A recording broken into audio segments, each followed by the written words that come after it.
Case മലയാളത്തിലെ യുവനടൻ സംഗീത് പ്രദീപ് നായകനായിട്ട് വന്ന പടക്കളം സിനിമ ഒട്ടുമിക്ക എല്ലാവരും കണ്ടിട്ടുണ്ടാവില്ലേ? അഥവാ കാണാത്തവരുണ്ടെങ്കിൽ ഞാൻ ആദ്യം തന്നെ ഒരു കാര്യം പറയാം. ഇനി ഞാൻ അങ്ങോട്ട് പറയാൻ പോകുന്ന കാര്യങ്ങൾ സിനിമ കാണാത്തവർക്ക് സ്പോയിലർ ആയിരിക്കും. സത്യം പറഞ്ഞിട്ടുണ്ടെങ്കിൽ ഈ ഒരു സിനിമ ഇറങ്ങുന്നതിന് മുമ്പ് വരെ ഞാൻ ഈ ഒരു നടനെ കുറിച്ച് അങ്ങനെയൊന്നും ശ്രദ്ധിച്ചിട്ടില്ലായിരുന്നു. പക്ഷേ ഒറ്റ സിനിമ കൊണ്ട് ഫാനാക്കി കളഞ്ഞു എന്നെല്ലാം പറയില്ലേ, അതാണ് ഇവിടെ സംഭവിച്ചത്. എനിക്ക് തോന്നുന്നു ആദ്യമായിട്ട് സംഗീത് പ്രദീപ് ലീഡ് റോളിൽ എത്തുന്ന സിനിമയാണിത്. ആദ്യം തന്നെ ഈ ഒരു സിനിമ ഞാൻ കാണാനും അതിനെക്കുറിച്ച് സംസാരിക്കാനുമുള്ള പ്രധാന കാരണം പറയാം. ഞാൻ കുറച്ച് ദിവസങ്ങൾക്ക് മുൻപ് നമ്മുടെ ചാനലിൽ ഒരു കമ്മ്യൂണിറ്റി പോൾ ഇട്ടിട്ടുണ്ടായിരുന്നു. ഇതിൽ നിങ്ങൾക്ക് ഇഷ്ടപ്പെട്ട മലയാളത്തിലെ യുവനടൻ ആരാണ് എന്നുള്ളതാണ് ചോദ്യം. ഏകദേശം 2.5 ലക്ഷത്തിലധികം ആൾക്കാർ വോട്ട് ചെയ്ത ആ ഒരു പോളിനെ ഏറ്റവും കൂടുതൽ വോട്ട് കിട്ടിയിട്ടുള്ളത് സ്വാഭാവികമായിട്ടും നെസ്ലിന് തന്നെയാണ്. പക്ഷേ അതിന്റെ കമന്റ് ബോക്സ് മൊത്തമായിട്ട് അങ്ങ് അടക്കി ഭരിച്ചതെന്നൊക്കെ പറയാവുന്നത് സംഗീത് പ്രദീപിന്റെ പേരുകളായിരുന്നു. പടക്കളം സിനിമ കണ്ടവരെ സംഗീത് പ്രദീപിന് മാത്രമേ വോട്ട് കൊടുക്കുള്ളൂ എന്നാണ് അതിൽ പറഞ്ഞിട്ടുണ്ടായത്. പക്ഷേ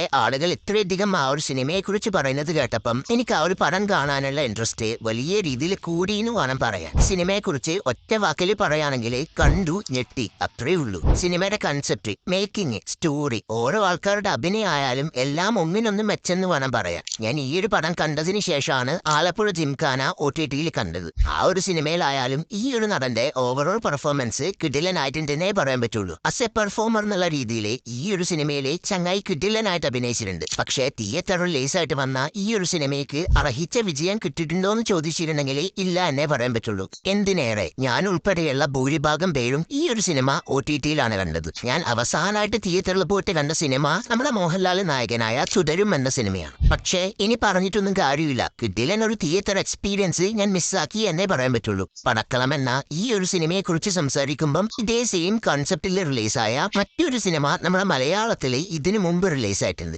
നമ്മൾ ഒട്ടുമിക്ക എല്ലാവർക്കും വളരെ സുപരിചിതമായിട്ടുള്ള ഒരു സിനിമയാണത്. അതെ, നമ്മുടെ 2014 റിലീസായ ഇതിഹാസ. എല്ലാവർക്കും അറിയാവുന്ന പോലെ തന്നെ നമ്മുടെ ഷൈൻ ടോം ചാക്കോ ആണ് ആ ഒരു പടത്തിലെ പ്രധാന വേഷം കൈകാര്യം ചെയ്യുന്നത്. ഞാൻ ആ ഒരു ടൈമിലൊക്കെ വലിയ രീതിയിൽ ഇൻട്രസ്റ്റോടെ കണ്ട ഒരു സിനിമയാണത്. പറഞ്ഞ 2 സിനിമകളിലെയും മെയിൻ കോൺസെപ്റ്റ് ആയിട്ട് വരുന്നത് ബോഡി സ്വാപ്പിംഗ് ആണ്. ഇവിടെ പടക്കളം സിനിമയിലെ ബോഡി സ്വാപ്പിംഗ് എന്ന് പറയുന്നുണ്ടെങ്കിലും ഇവിടെ സ്വാപ്പ് ആവുന്നത് അവരുടെ ബോഡിയല്ല, പകരം അവരുടെ ആത്മാവാണ് പരസ്പരം ട്രാൻസ്ഫർ ആവുന്നത്. പക്ഷേ ഇതിഹാസ സിനിമയിലെ പ്രോപ്പർ ബോഡി സ്വാപ്പിംഗ് ആണ് നടക്കുന്നത്. പക്ഷേ പടക്കളം സിനിമയിലേക്ക് വരുവാണെങ്കിൽ ആ ഒരു സംഭവത്തെ വിശേഷിപ്പിക്കുന്ന പേരാണ് പരകായ പ്രവേശം. ഈ പറഞ്ഞ പരകായ പ്രവേശം എന്നുള്ള കാര്യത്തിന് ഒരു പ്രോപ്പർ ഉദാഹരണം കൊടുക്കുവാണെങ്കിൽ 2005 റിലീസായ അനന്തഭദ്രം എന്ന സിനിമ.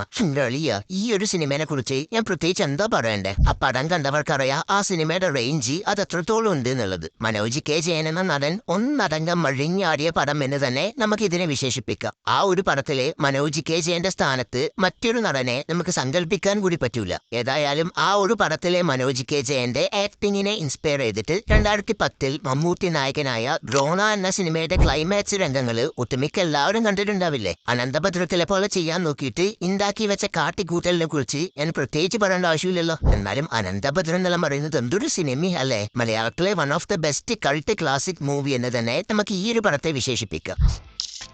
ഏതായാലും പരകായ പ്രവേശത്തിനെ കുറിച്ചല്ലേ നമ്മൾ സംസാരിച്ചുകൊണ്ടിരുന്നത്. പരകായ പ്രവേശത്തിനെ കുറിച്ച് ഈ ഒരു സിനിമയിൽ ക്ലിയർ ആയിട്ട് തന്നെ കാണിക്കുന്നുണ്ട്. കഥയിലെ നായകനായ നമ്മുടെ പൃഥ്വിരാജിനെ ഇത്തരത്തിലുള്ള പരകായ പ്രവേശത്തിലൂടെയാണ് കൺട്രോൾ ചെയ്യുന്നത്. പക്ഷേ പടക്കളം സിനിമയിൽ കാണിച്ചിരിക്കുന്നത് ഒരു പ്രോപ്പർ പരകായ പ്രവേശമല്ല. ഈ ഹിന്ദു റിലീജിയസ് ബേസ്ഡ് ആയിട്ടുള്ള പല ഗ്രന്ഥങ്ങളിലും ഈ പരകായ പ്രവേശത്തിനെ കുറിച്ച് പരാമർശിക്കുന്നുണ്ട്. എന്നാൽ പിന്നെ കുറച്ചു നേരത്തേക്ക് നമുക്ക് പരകായ പ്രവേശത്തിനെ കുറിച്ച് ഡീറ്റെയിൽഡ് ആയിട്ട് സംസാരിക്കാം.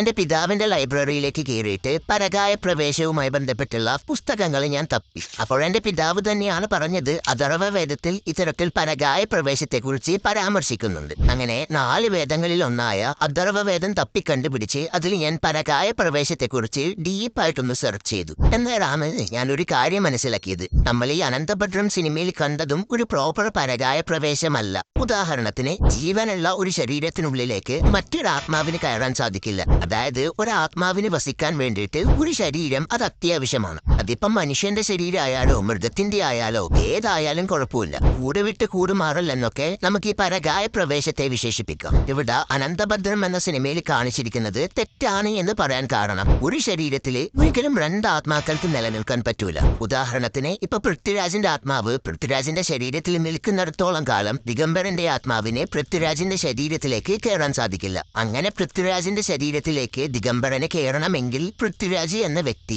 മരണപ്പെടണം. മരണപ്പെട്ട് കഴിഞ്ഞാൽ പൃഥ്വിരാജിന്റെ ആത്മാവ് ആ ഒരു ശരീരം വിട്ടു പോകും. അങ്ങനെ ഒരു വ്യക്തി മരണപ്പെട്ട് അവരുടെ ശരീരത്തിൽ ആത്മാവില്ലാത്ത അവസ്ഥയിൽ മാത്രമേ പരകായ പ്രവേശം സാധ്യമാകൂ എന്നാണ് അഥർവവേദം പറയുന്നത്. ഞാൻ ഇത്രയും നേരം പറഞ്ഞ കാര്യങ്ങൾ നിങ്ങൾക്ക് ഏകദേശം മനസ്സിലായി എന്ന് ഞാൻ വിശ്വസിക്കുന്നു. അഥവാ മനസ്സിലായിട്ടില്ലെങ്കിൽ ഒന്നും കൂടി റിപ്പീറ്റ് അടിച്ച് കേട്ടാൽ മതി കേട്ടാ. ഞാൻ ഇത്രയും നേരം ഈ പുരാണം പറഞ്ഞത് അത് ഈ സിനിമയായിട്ട് റിലേറ്റ് ചെയ്തുകൊണ്ട് മാത്രമാണ് കേട്ടാ. ഈ പറഞ്ഞ പരകായ പ്രവേശമായിട്ട് അത്യാവശ്യം ചെറിയ രീതിയിലൊക്കെ റിലേറ്റ് ചെയ്യാൻ പറ്റുന്ന ഒരു സിനിമ നമ്മുടെ മലയാളത്തില് മുമ്പ് വന്നിട്ടുണ്ട്. നിങ്ങൾ അത്ര പേര് ആ ഒരു പടം പണ്ട് കണ്ടിന്യൂ എന്ന് എനിക്കറിയില്ല. നമ്മുടെ മോഹൻലാല് ആ ഒരു പടത്തില് ഒരു പ്രധാനപ്പെട്ട ഒരു വേഷം കൈകാര്യം ചെയ്യുന്നുണ്ട്. പക്ഷേ സിനിമയിലെ പ്രധാന നായകനായിട്ട് വരുന്നത് റഹ്മാനാണ്. ഒട്ടുമിക്ക ആൾക്കാർക്കൊക്കെ സിനിമ ഏതാണെന്ന് ഏകദേശം മനസ്സിലായിട്ടുണ്ടാവും. അതെ, 1986 റിലീസായ പപ്പൻ, പ്രിയപ്പെട്ട പപ്പൻ എന്ന സിനിമ.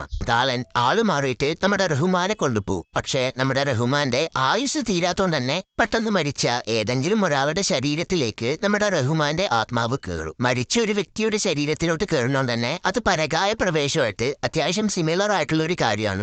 ആ ഒരു പടത്തില് ഒരുപാട് മരിച്ച ആൾക്കാരുടെ ശരീരത്തിലേക്ക് നമ്മുടെ റഹ്മാൻ കയറുന്നുണ്ട്. ആ മരണപ്പെട്ടവരിൽ ഒരാളുടെ ശരീരം നമ്മുടെ മോഹൻലാലിന്റെയാണ്. അതായത് മോഹൻലാൽ ഈ ഒരു സിനിമയിൽ അഭിനയിക്കുന്നുണ്ട്, പക്ഷെ മോഹൻലാലിന്റെ ശരീരത്തിലുള്ളത് റഹ്മാനാണ്. ഈ പടം കാണാത്തവരുണ്ടെങ്കിൽ മസ്റ്റായിട്ടും കണ്ടു നോക്കേണ്ട ഒരു സിനിമയാണിത്. അപ്പം കാര്യങ്ങളെക്കുറിച്ച് ഏകദേശം ഒരു ധാരണ നിങ്ങൾക്ക് കിട്ടിക്കാണുമെന്ന് ഞാൻ വിശ്വസിക്കുന്നു. ഏതായാലും പടക്കളം സിനിമയിലേക്ക് തന്നെ നമുക്ക് തിരിച്ചു വരാം. ഇത്തരത്തിലുള്ള സിനിമകൾ പൊതുവെ മലയാളത്തിൽ വരുന്നത് കുറവാണ്. പിന്നെ എപ്പോഴെങ്കിലും ആയിട്ട് ഇങ്ങനത്തെ സിനിമകളൊക്കെ വരുമെങ്കിലും ആ വരുന്ന സിനിമ കിഡിലനായിരിക്കും. പക്ഷെ നേരെ തെലുങ്ക് ഇൻഡസ്ട്രിയിലേക്ക് വരുവാണെങ്കിൽ ഇതുപോലത്തെ കണ്ടമാനം പടങ്ങൾ തെലുങ്കിലുണ്ടാവും. സത്യം പറഞ്ഞിട്ടുണ്ടെങ്കിൽ അതിൽ ചില സിനിമകളൊക്കെ നൈസ് ആയിരിക്കും. പക്ഷെ മിക്ക സിനിമകളും അൾട്രാ അപരാധങ്ങളാവാനാണ് സാധ്യത.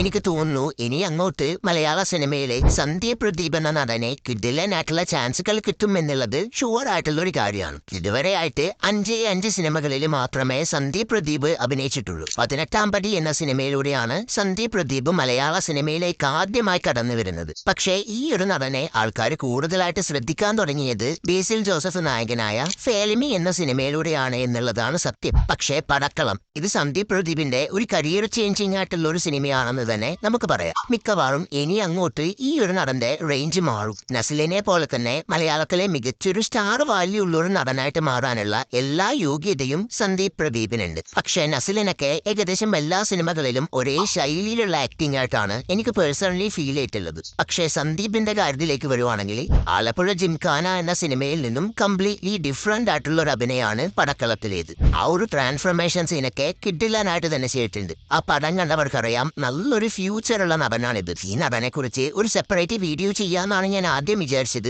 പക്ഷേ ലെങ്ത് ഇഷ്യൂസ് കാരണമാണ് ഇങ്ങനെ ഒരു വീഡിയോ തയ്യാറാക്കിയത്. ഏതായാലും ഓവറോൾ വീഡിയോ ഇഷ്ടപ്പെട്ടു എന്ന് വിചാരിക്കുന്നു. അടുത്ത നല്ലൊരു വീഡിയോ ആയിട്ട് നമുക്ക് 3-4 ദിവസം കഴിഞ്ഞിട്ട് കാണാം. അതുവരേക്കും ടാറ്റ.